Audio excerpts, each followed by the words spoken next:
बिस्मिल्लाहिर्रहमानिर्रहीम, अस्सलाम वालेकुम वरहमतुल्लाहि वबरकातुह।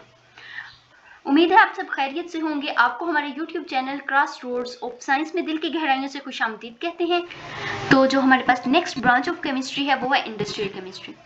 इसके नाम से पता चल रहा है कि ये कौन सी ब्रांच है। ऐसी केमिस्ट्री की ब्रांच जिसमें हम इंडस्ट्रीज को स्टडी करते हैं कि किस तरह कमर्शियल लेवल पे जो हमारे पास इंडस्ट्रीज हैं, फैक्ट्रीज हैं, वो किस तरह केमिकल कंपाउंड्स को बनाती हैं और उनको ओवरऑल इंपोर्ट या एक्सपोर्ट किया जाता है। तो हम इन चीज़ों को जिस ब्रांच ऑफ केमिस्ट्री में स्टडी करते हैं वो हमारे पास इंडस्ट्रियल केमिस्ट्री है। The branch of chemistry that deals with the manufacturing of chemical compounds on commercial level। Commercial level पे हम केमिकल कंपाउंड्स को किस तरह सिंथेसाइज करते हैं, इन सब चीज़ों को हम जिस ब्रांच में स्टडी करते हैं वो इंडस्ट्रियल केमिस्ट्री है। अगर हम इसकी एप्लीकेशंस की बात करें तो it deals with the manufacturing of basic chemicals such as oxygen, chlorine, ammonia, caustic soda, nitric acid and sulphuric acid. तो हम इस ब्रांच में हम डिफरेंट केमिकल की सिंथेसिस को स्टडी करते हैं, जैसे कास्टिक सोडा NaOH हो गया, उसके अलावा डिटर्जेंट्स हम यूज़ करते हैं, साबुन यूज़ करते हैं और उसके अलावा दीगर हम बहुत ज़्यादा चीज़ें यूज़ करते हैं जिनको इंडस्ट्रियल लेवल पे फैक्ट्रीज़ में और इंडस्ट्रीज़ में सिंथेसाइज किया जाता है। तो इन चीज़ों को हम जिस ब्रांच में स्टडी करते हैं वो इंडस्ट्रियल केमिस्ट्री है। अगर हम सल्फ्यूरिक एसिड की बात करें तो सल्फ्यूरिक एसिड को क्या कहा जाता है, ये किंग ऑफ केमिकल्स है, यानी केमिकल्स का बादशाह है। कोई मुल्क जितना ज़्यादा सल्फ्यूरिक एसिड प्रोड्यूस करता है उतना ही ज़्यादा वो कंट्री स्ट्रॉन्ग होता है। ठीक हो गया। तो इन केमिकल कंपाउंड किस तरह इंडस्ट्रीज में सिंथेसाइज होते हैं, इनका रॉ मटेरियल क्या है और ये नेक्स्ट किन किन पर्पसेस के लिए यूज़ हो सकते हैं, इन सब को हम केमिस्ट्री की जिस ब्रांच में स्टडी करते हैं वो इंडस्ट्रियल केमिस्ट्री है।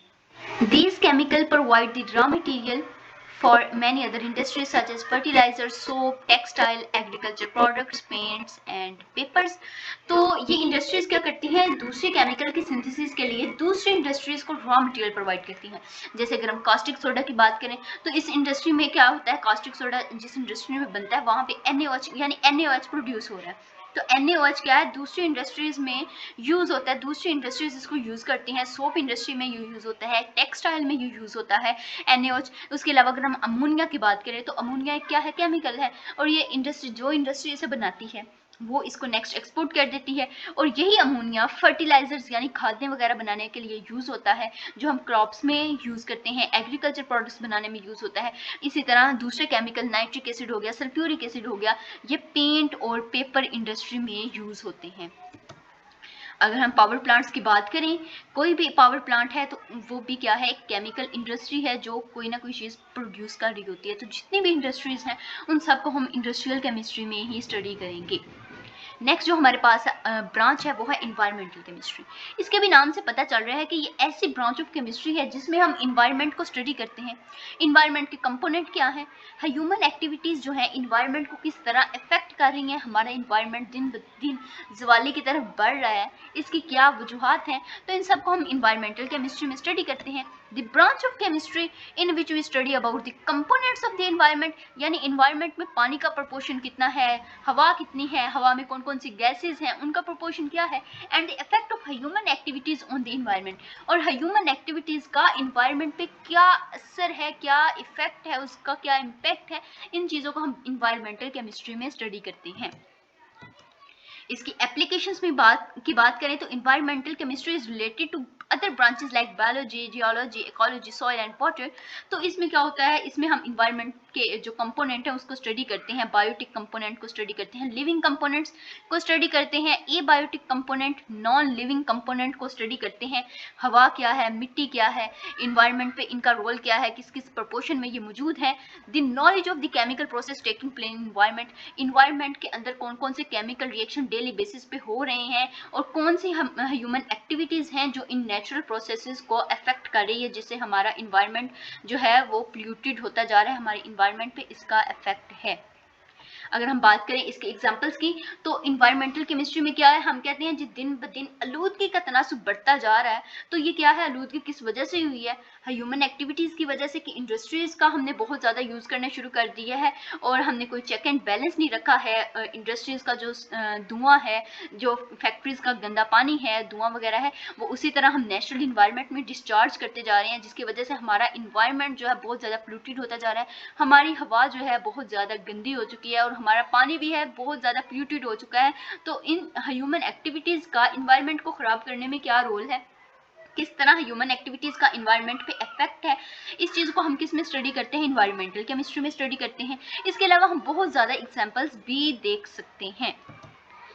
लास्ट ब्रांच ऑफ केमिस्ट्री है वो है एनालिटिकल केमिस्ट्री। एनालिटिकल यानी तज्जिया।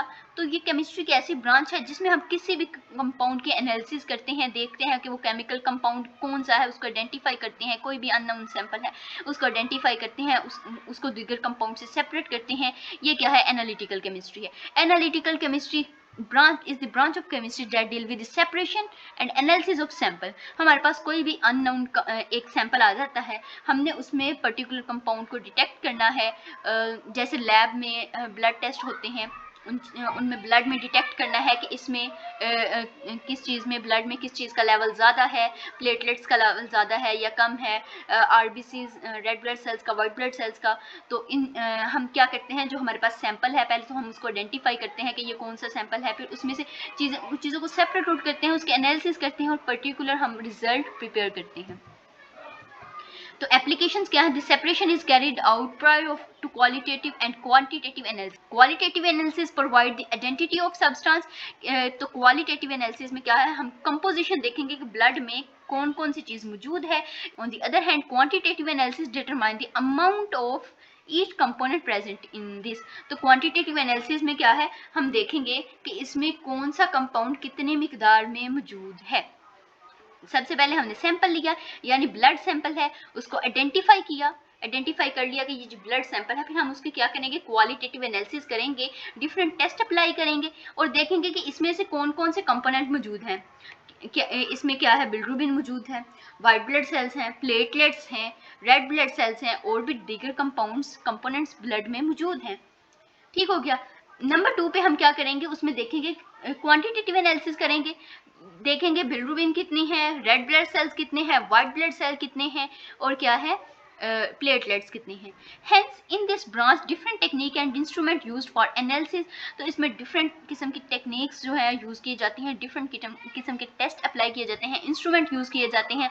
This scope of this branch cover food, water, environmental and clinical analysis.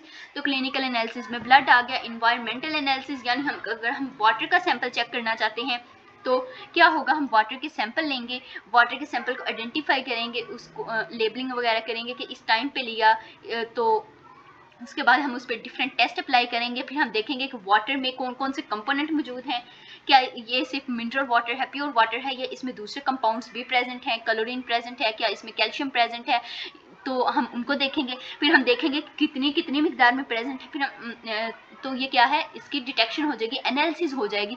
उसके अलावा फूड सैंपल को भी हम इसी तरह डिटेक्ट कर सकते हैं।